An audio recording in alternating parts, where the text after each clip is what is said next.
Estupendo. Bueno, permitidme también que extienda una bienvenida a quienes os incorporáis el día de hoy después del verano de unas merecidas vacaciones. Una alegría reencontraros aquí, reencontrarnos todos de nuevo. Y sí, volvemos a las predicaciones sobre el libro de Romanos. Enlazamos hoy con el capítulo 7 para dar continuidad desde el último día que tuvimos. Y es un capítulo en el que el apóstol Pablo va a seguir hablando de aspectos de la vida del cristiano en Cristo. Y hoy va a abordar un tema muy complejo, que es el papel que juega la ley en la vida del cristiano. Un tema bastante complejo, bastante difícil. Todo lo que tiene que ver con la ley también nos genera muchas dudas, tema muy amplio. También genera cierto temor ni siquiera, o sea, el hablar un poco, ¿no? Porque generalmente cuando alguien se pone aquí enfrente y va a hablar de la ley, y hablo por propia experiencia, estando ahí sentado, surgen los temores de, bueno, alguien ya súper extremista que nos viene a regañar, que nos va a decir lo que tenemos que hacer, que nos va a poner cargas, que va a hablar de todo este tipo de cosas, ¿verdad? Y ya de entrada, como que nos echa un poquito para atrás, ¿verdad? Otro de los aspectos también que muchas veces sucede cuando abordamos cualquier texto que habla de la ley es que ya llegamos todos con nuestra idea. Y entonces, prácticamente a veces la predicación pues no recibe ni la oportunidad, ¿no?, de ser casi expuesta porque ya tenemos una idea que me temo que muy probablemente la pregunta que el apóstol va a contestar en este capítulo 7 de qué papel juega la ley en la vida del cristiano, ya automáticamente muchísimos la habréis contestado diciendo, pues ninguno, nos podríamos ahorrar este capítulo, ¿verdad?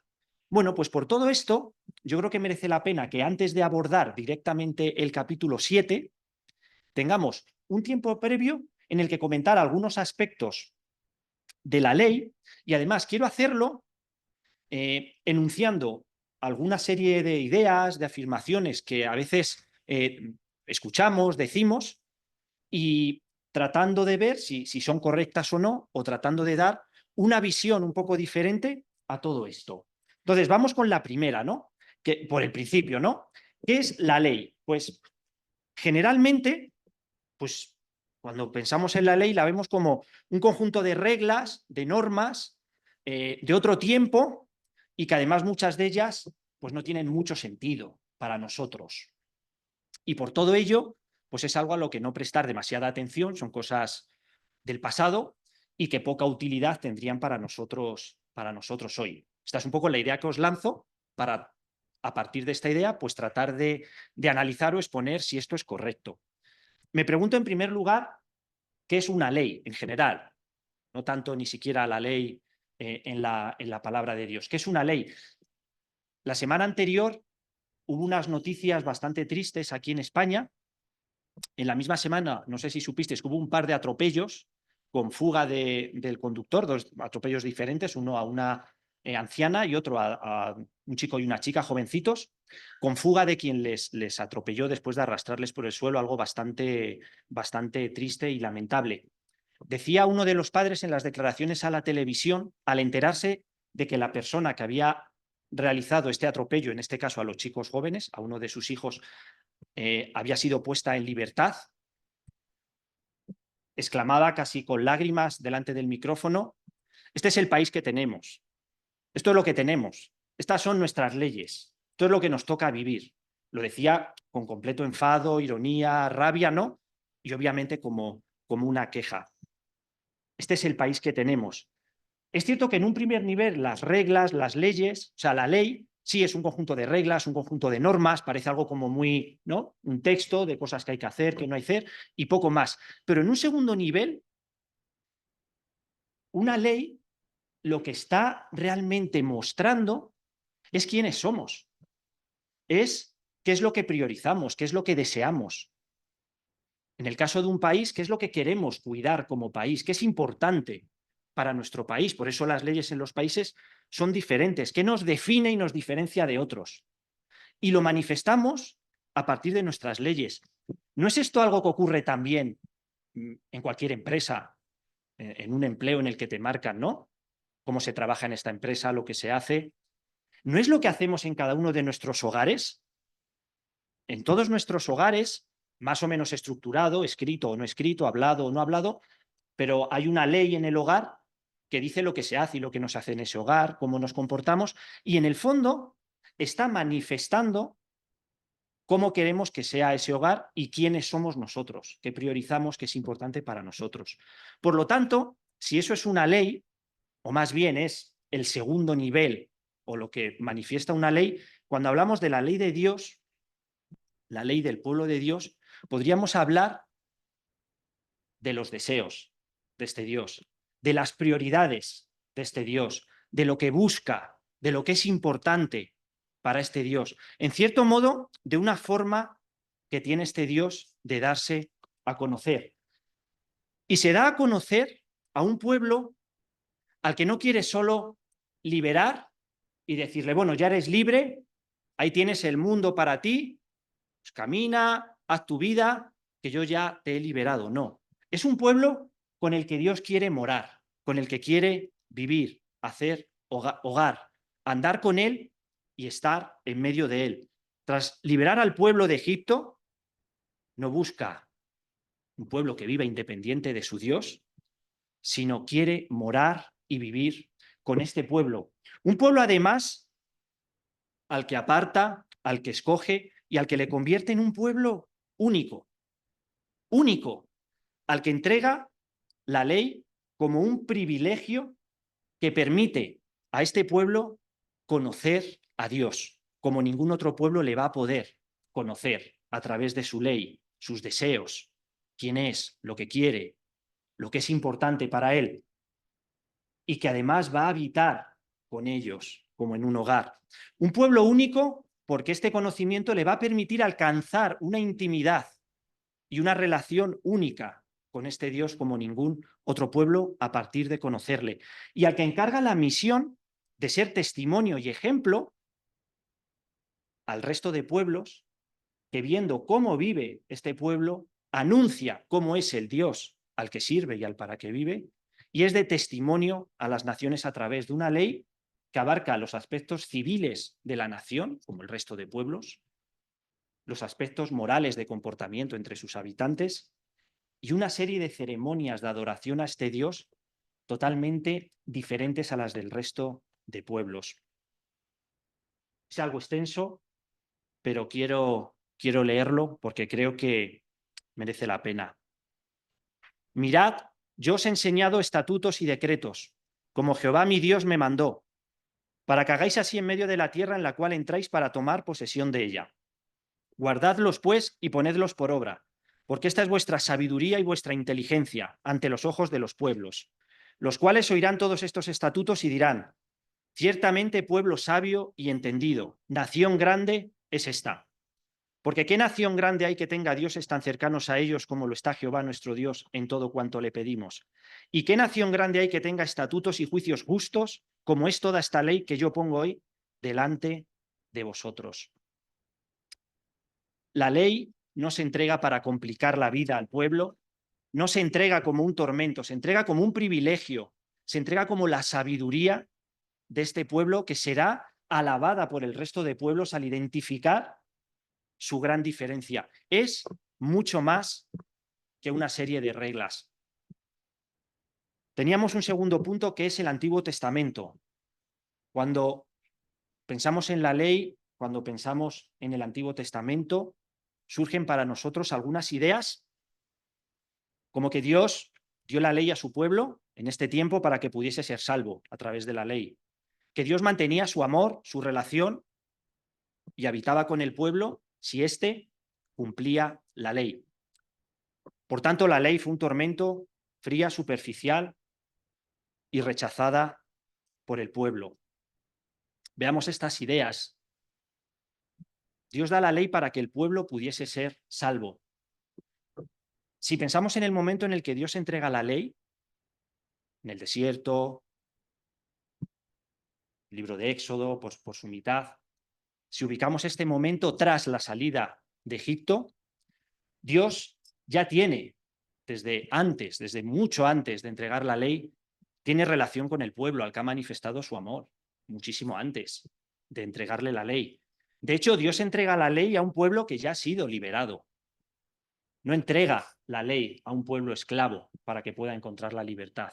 La entrega a un pueblo que ya ha sido liberado. De hecho, antes de entregar la ley, estando ellos en Egipto, he oído el gemido de los hijos de Israel, a quienes hacen servir los egipcios, y me he acordado de mi pacto. Os sacaré, os libraré, os redimiré, os tomaré. Seré vuestro Dios. La liberación de Egipto se hace, lo tenéis al principio, con base y recordando el pacto de gracia que Dios hizo con Abraham. No se hace ahora que se ha completado una serie de cumplimientos, ahora que sois el pueblo perfecto, ideal, que cumplís una ley, ahora que me habéis demostrado buen comportamiento con base a la ley que ni había entregado aún. No se hace así. Se hace recordando el pacto de gracia.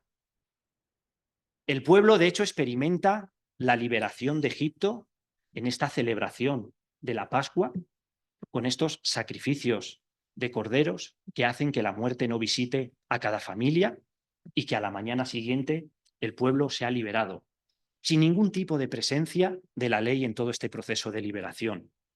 Os sacaré, os libraré, os redimiré y os tomaré. Muchísimo antes de haber recibido la ley, el pueblo ya era un pueblo redimido. Pero decimos también, bueno, ok, no para liberación, pero sí para mantener la relación. Si luego no cumples la ley, Dios abandonaría a su pueblo. Por lo tanto, la ley, vale, ok, Ismael, me has convencido, no para liberación, pero sí para mantener ese habitar juntos. Son muchos los textos en un contexto de desobediencia. Estos sencillos versículos son solo unos ejemplos, están en contextos de desobediencia, de contextos en los que el pueblo ha ido tras otros dioses, en los que ha dado la espalda a su Dios, en los que se ha mostrado totalmente incapaz de cumplir la ley. Lo que Dios les dice es que va a recordar el amor que tuvo a sus padres. Y ahí se transporta no solo al padre físico en ese momento, sino a Abraham, Isaac, Jacob, a ese pacto de gracia comprometido.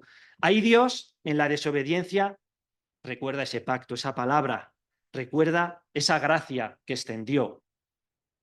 No evalúa con base a la ley, sino que lo hace con base a la gracia y con base al recuerdo de ese pacto. Por lo tanto, la ley no fue la forma de salvación para el pueblo y la ley no fue la forma de que Dios mantuviese su amor para su pueblo.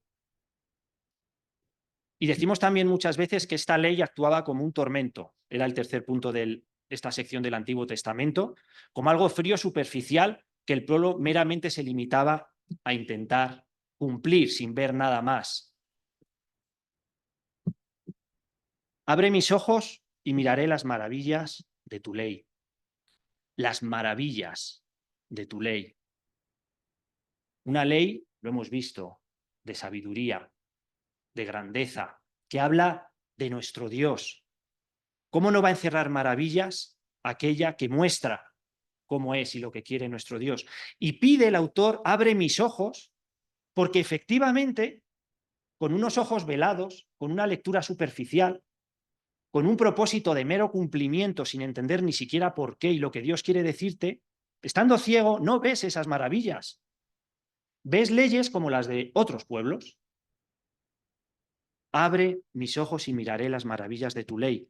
Muchos versículos del Antiguo Testamento, no los voy a poner, pero dejadme que os lance así frases rápidas. Bienaventurados los que guardan sus testimonios y con todo el corazón le buscan.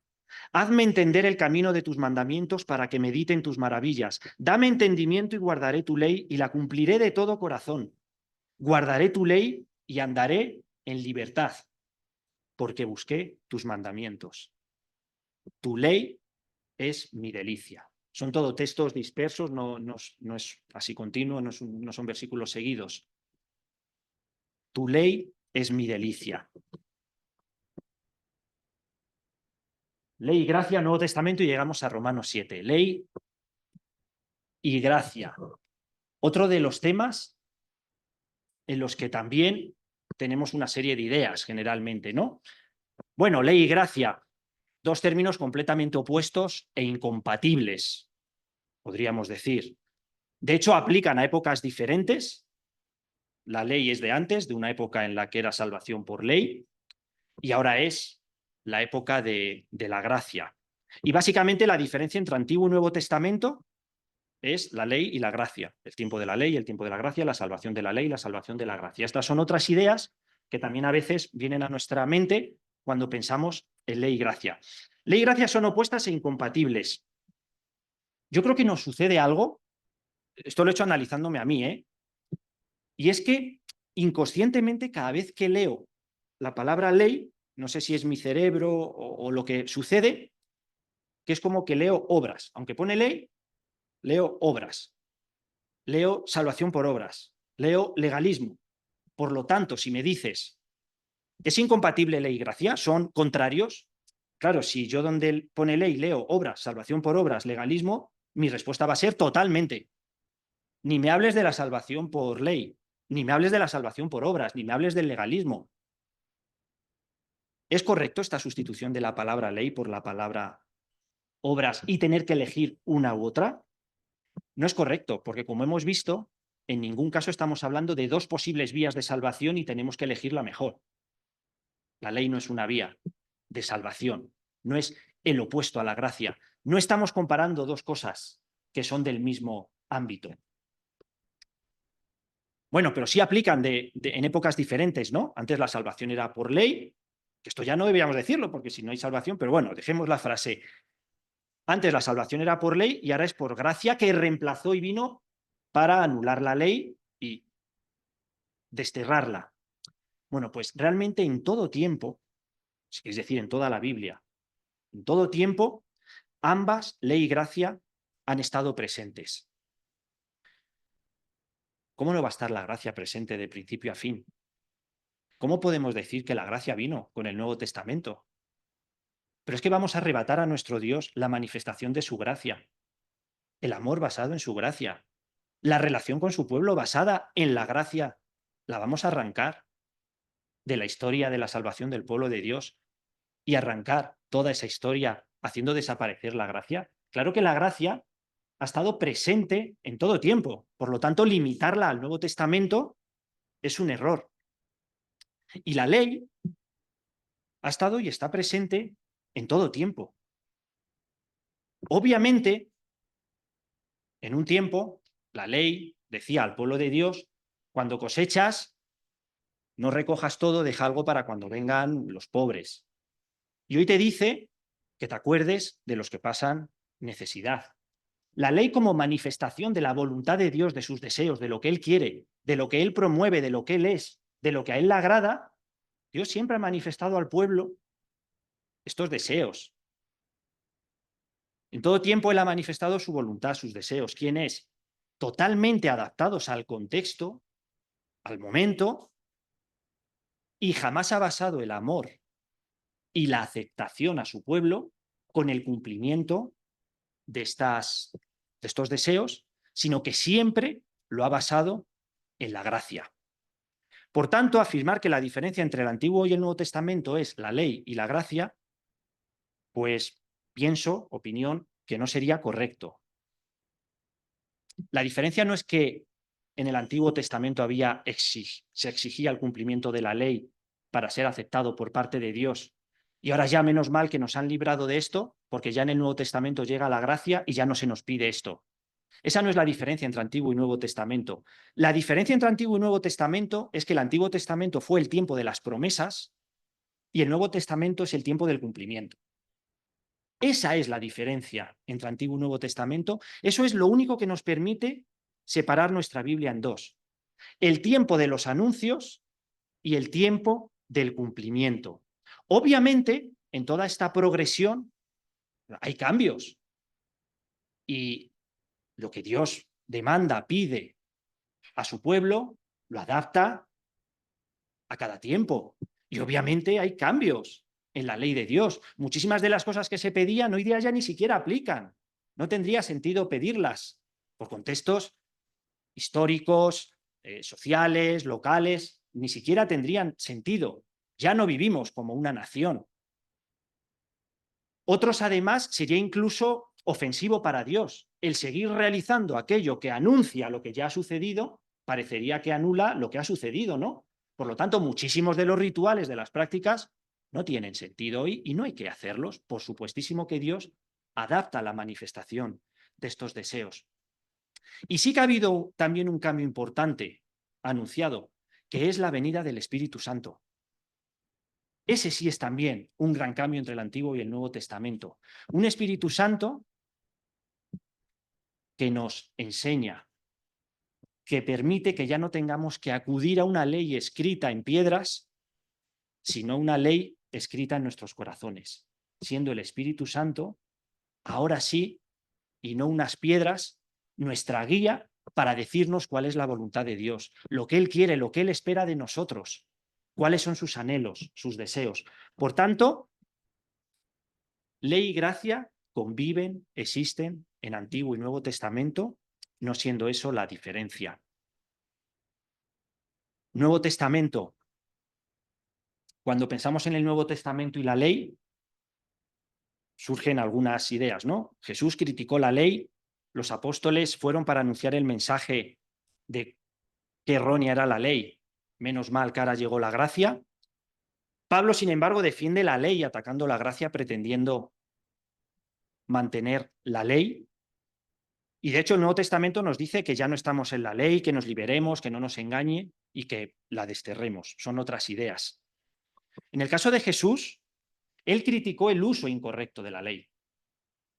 No criticó la ley, criticó el uso incorrecto de la ley. El uso superficial, buscando la autojustificación y el poder presentarte a Dios como cumplidor y merecedor de su amor. Él vino para cumplir la ley y de hecho explicó la ley en su profundidad. Creo que lejos de criticarla o quitarla, podríamos decir, entre comillas, que incluso la complicó más, haciendo reflexionar al pueblo, aunque no bastaba con no hacer esto que decís que no hacéis, que es que el adulterio no es lo que vosotros decís, que es mucho más, que la codicia es mucho más, que la mentira es mucho más. En todo caso, complicó muchísimo a aquellos que pretendían cumplirla, el cumplirla. Los apóstoles anunciaron el tiempo del cumplimiento, el fin de las señales. Se terminó la circuncisión. Se terminaron estas prácticas porque ya ha venido el que cumple las promesas. Ya no somos una nación. Ahora vamos a extendernos por todo el mundo anunciando el Evangelio. Dejad de martirizar a los gentiles. Eso fue lo que los apóstoles corrigieron. Y Pablo, gran defensor de la gracia y de la fe, basamos muchísimos de nuestros argumentos para la gracia y la fe en textos de Pablo, él mismo se reconoció engañado por la ley al no haberla entendido en su tiempo de fariseo. Él mismo reconoció que engañado estaba cuando yo creía que cumplía la ley. Él ataca ese entendimiento de la ley. Quedó fascinado al entender la ley como mucho más de unos mandamientos que si los cumples eres perfecto. Fascinado al entender que Dios se revelaba y que estaba dando testimonio a su pueblo. Y atacó a quienes querían hacer depender de la ley la salvación, añadiendo a la fe las obras de la ley. Él peleó fervientemente para que no se añadiese al evangelio de la fe las obras de la ley. Dejar la ley, no ser engañado, liberarnos de la ley, no estar en la ley. Claro, cada versículo requiere un análisis individual de contexto de qué estamos diciendo. Por supuesto, no podemos establecer para cada una de estas expresiones en todo momento el mismo significado. Pero en muchísimas de ellas, cuando hablan de que no os engañe la ley, liberaros de la ley, no estéis atrapados por la ley, lo que nos está tratando de decir es que no hagamos el uso incorrecto, que no se engañe la ley, que no vais a ser salvos por cumplirla, que no os va a hacer perfectos. Estar en la ley no es una cuestión de tiempo, de ahora estamos o no estamos en la ley. Aquí todos nosotros sentados, algunos pudieran estar en la ley y otros, la inmensa mayoría, me imagino, no estamos en la ley, porque no estamos dependiendo de la ley, porque no estamos sujetos a ella, porque no estamos siguiendo sus directrices. Por lo tanto, el liberarse o estar en la ley es una decisión personal, no una decisión de tiempo. Bueno, Romanos 7. ¿Por qué era necesario hablar tanto y tanto de la ley? Que soy consciente, que ha sido un poco desbordante, soy consciente de que es muchísima información, pero si con esto generamos un poquito de, bueno, de dudas, de ánimo, de deseo de investigación, de reflexión, de querer más, perfecto. Romanos 7, pero es que fíjate, es que Romanos 7, en su primera sección, en los 6 primeros versículos, dice el apóstol libres de la ley. Y en los siguientes, ya un texto amplio del 7 al 25, dice la ley es buena. Claro, todo esto que he hecho yo ahora no es que solucione todo, pero algo habrá ayudado, ¿no? Pero imaginaros, si entramos directamente a un texto que nos dice libres de la ley es buena, ya empieza a ser bastante confuso, ¿verdad? O sea, soy libre de la ley, pero de algo que es bueno, pero si es bueno, ¿por qué tengo que ser libre? ¿No? Entonces ya entramos incluso en contradicciones, ¿no? En entendimientos. ¿Qué estáis entendiendo cuando dice libres de la ley? ¿Que da igual el pecado? Ya estamos, da igual, que ya no importan nuestras obras, libres de las obras, pues como la ley, ¿no? Decimos que a veces enseguida obras, ¿no? O libres de la ley del Antiguo Testamento. ¿Realmente qué significa libres de la ley? O la ley es buena. ¿Ves? Ya está Pablo queriendo volver, ya está queriendo volver a circuncidar a la gente, ya está queriendo volver a que haya una nación, un templo. ¿Eso está queriendo decir el apóstol Pablo? O quizás está queriendo añadir las obras a la fe. La fe está muy bien, la salvación por gracia. Oye, pero la ley también es buena, hay que hacer un poquito de ley en este proceso. Todo esto son como dudas que me surgen, ¿no? Y yo creo que de todo lo que hemos comentado hasta ahora, pues haya servido un poco de ayuda para que digamos, a ver, cuando él dice que somos libres de la ley, ¿en qué sentido lo está diciendo? Cuando él dice que la ley es buena, ¿en qué sentido lo está diciendo? Primera sección, libres de la ley. Habla de una ley que se enseñorea del hombre, que ejerce como amo, señor, a la que sigues, sirves, a la que dice al final que estábamos sujetos.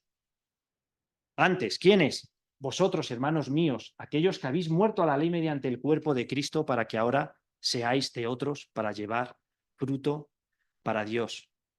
Pablo, viendo su propia vida, reconociendo el señorío que la ley ejerció en su vida, engañándole, haciéndole creer que cumpliendo todas esas reglas podía ser salvo, se reconoce muerto a ese señorío para ahora pertenecer a otro señor, para ahora servir a otro señor y no servir a la ley. Y por eso se reconoce y reconoce a los cristianos como libres de la ley, libres del señorío, del control de la ley sobre tu vida, del engaño de la ley que te hace creer que esclavizado a ella puedes ganar el favor de Dios, libres de ese engaño. Por tanto, respondemos la pregunta con una primera respuesta. ¿Qué papel juega la ley en la vida del cristiano? Desde luego que no tiene que jugar el papel de señorío, de dominio, de hacernos creer que sirviéndola vamos a obtener el favor de Dios. Y en segundo lugar, algo tan peligroso que nos puede engañar, ¿qué puede tener de bueno? ¿La ley es pecado?, se pregunta Pablo. En ninguna manera. Yo no conocí el pecado sino por la ley, porque tampoco conocería la codicia si la ley no dijera no codiciarás. Ok, no me dejo dominar por la ley, no puedo servirla, no puedo dejar que domine mi vida. Pero eso no quiere decir que la ley no sea buena y útil, o como dice al final, santa y el mandamiento santo, justo y bueno. Porque si no fuese la ley la que me dijese no codiciarás, yo sería consciente de que nuestro Dios es un Dios que no ama la codicia. Yo llegaría solo a esa conclusión. Además, fíjate, está utilizando la codicia, algo que tiene que ver con lo interno, con lo personal, con lo que no se ve, que no es como golpear a alguien que haces daño, se ve, el otro lo sufre, te lo dice. ¿Tú llegarías solo a ese entendimiento? Él dice, si no fuese por la ley, yo no sería consciente de lo que es malo, de lo que desagrada a mi Dios. Si Dios no revelase su ley, si yo no atendiese a su ley, no sería consciente de lo que agrada. Por lo tanto, la ley me enseña, me muestra quién es Dios, me sigue diciendo lo que agrada y lo que no agrada a Dios. Es un aliado y una ayuda en mi relación, en mi convivencia y en mi crecimiento con Dios. Y hay una, no sé si decir paradoja, y ahora lo vamos a ver, que es que él dice, pero el pecado, en el versículo 8, tomando ocasión por el mandamiento, produce en mí toda codicia. Ahora vamos a ver esto. Ahora que conozco más, ahora que profundizo en cómo es Dios y lo que Él quiere, parece que le abro veda al pecado para que tenga más oportunidades de atacarme. Lo vamos a ver ahora. Por tanto, dos respuestas. El cristiano se libra de la ley como su Señor, pero el cristiano sigue siendo enseñado, instruido, guiado por una ley que es útil. Miserable de mí, afirma el apóstol Pablo, y diremos, pero bueno, ¿cómo puede un cristiano tener esa imagen de sí mismo, no? ¿Cómo puede decir esto? La paradoja que acabo de comentar. Pablo está experimentando en su vida, como experimentamos nosotros, algo que nos pasa. Y es que cuanto más conocimiento tienes, él antes listaba todos los deseos de Dios en una lista de una serie de mandamientos y los chequeaba todos como cumplidos, cumplidos, cumplidos, y era feliz. Ahora que ha entendido la profundidad de la ley, ahora que ha visto que ahí se está revelando el carácter profundo de Dios, ve que es una lista prácticamente infinita, ve que es algo que él no puede cumplir, ve que ahora que ha entendido el sentido de la ley, incluso el pecado se aprovecha porque tiene más áreas de su vida que atacar y está experimentando la profunda lucha y sufrir interno que le llega a afirmar en este texto, no hago lo que quiero sino lo que aborrezco. Soy consciente de lo que a Dios le agrada, lo que Dios no quiere, lo que Dios me pide. Veo esa maravilla de su ley y yo que soy cristiano, lejos de poder cumplirlo todo y gozarme, noto que pareciese que ahora fallo muchísimo más que antes. Antes me iba a la cama a dormir feliz, sintiéndome aprobado, y ahora noto cierta desaprobación. En todo esto, no echa la culpa a Dios, diciendo, es que eres demasiado perfecto, es que me pides mucho. No echa la culpa a la ley. Mejor te encierro en un cajón, no te hago ni caso, porque cada vez que te miro, me crecen los problemas. Se mira a sí mismo, no teniendo una palabra negativa hacia Dios, no teniendo una palabra negativa hacia su ley, y se confiesa miserable de mí. Algo que tampoco hace es volver a su anterior entendimiento de la ley. Vale, pues entonces esta ley, ¿no? Mejor vuelvo a la de estos mandamientos que cumplía. Y entonces ahora me voy a volver a sentir justo. No va a hacer eso, no va a renunciar al evangelio de la gracia, a la fe. Lo que hace es hacerse una pregunta. ¿Quién me librará entonces de este cuerpo de muerte? Con esto está reconociendo que él no puede. Se mira a sí mismo, no voy a poder. No voy a poder irme a la cama diciendo yo he logrado por fin cumplir toda la ley. Antes conocía un poquito a Dios y pensaba que cumplía. Ahora que le conozco muchísimo, también cumplo. No va a encontrar en sí la respuesta. ¿Quién me librará de este cuerpo de muerte? Tampoco nos gusta leer cuerpo de muerte. Venimos de capítulos anteriores de hablar que somos una nueva criatura, ¿verdad? Que hemos resucitado, que hemos muerto en la cruz, que somos una nueva criatura. Él afirma que somos o se reconoce como cuerpo de muerte porque pese a ser una nueva criatura, no somos todavía la criatura final que seremos. Este cuerpo, esta vida, también pasará. Este cuerpo al que le sigue acompañando el pecado, nuestras limitaciones, nuestras incapacidades de habitar con este Dios como Él quiere que habitemos y como Él quiere que seamos, todavía no lo hemos alcanzado. Todavía estamos en este cuerpo de muerte. Pablo no está diciendo cuerpo de muerte comparándolo mirando hacia atrás con la anterior vida antes de conocer a Cristo. Obviamente, si tú miras hacia atrás, lo que tienes que decir es qué maravillosa criatura soy hoy. Si tú miras hacia atrás, sirviendo a la ley, al pecado, creyéndote señor de tu vida, ignorando a Dios, tú miras tu cuerpo, tu vida hoy y dices, maravillosa criatura soy. Y eso es una total realidad en la que tenemos que vivir cada día, sabiéndonos maravillosas criaturas. Pero si tú miras hacia adelante, hacia lo que serás, hacia lo que te espera, hacia ese cuerpo sin pecado, hacia ese cuerpo que no va a tener que irse a la cama pensando, no cumplo todos los deseos de Dios, efectivamente, cuerpo de muerte, y menos mal que es un cuerpo de muerte porque morirá y se terminará. Y este texto es un texto de esperanza, es un texto de que hay futuro, de que no seremos lo que somos hoy. Y cierra el apóstol dando gracias a Dios por Jesucristo, Señor nuestro.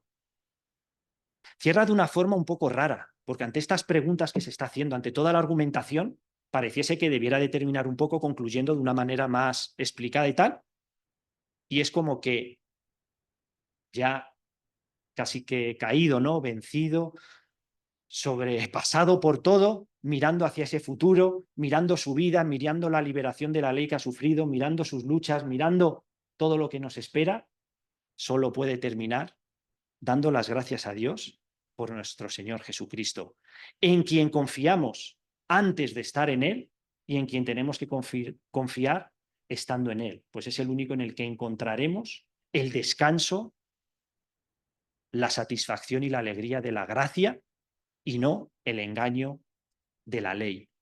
Vamos a orar. Te damos las gracias, nuestro Dios, porque eres un Dios que ha querido manifestarse a nosotros, porque eres un Dios que ha querido liberarnos, pero no para dejarnos,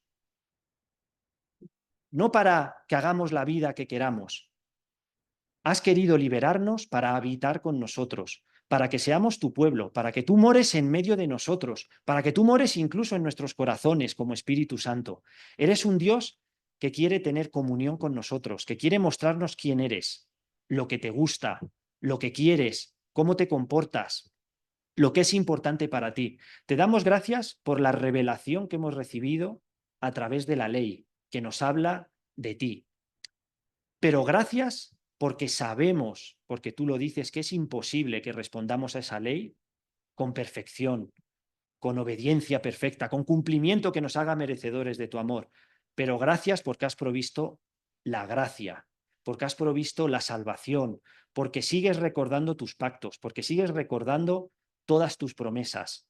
Te damos las gracias y te pedimos ayuda en nuestro caminar, para que no seamos, en primer lugar, atrapados por el engaño de la ley, que la ley no nos haga creer merecedores, que no nos haga creer mejores que el vecino, que no nos haga pensar que podemos recibir de ti lo que verdaderamente merecemos por nuestro perfecto comportamiento. Ayúdanos a no caer en ese engaño, en esa esclavitud y en ese tormento que es la ley cuando se usa así.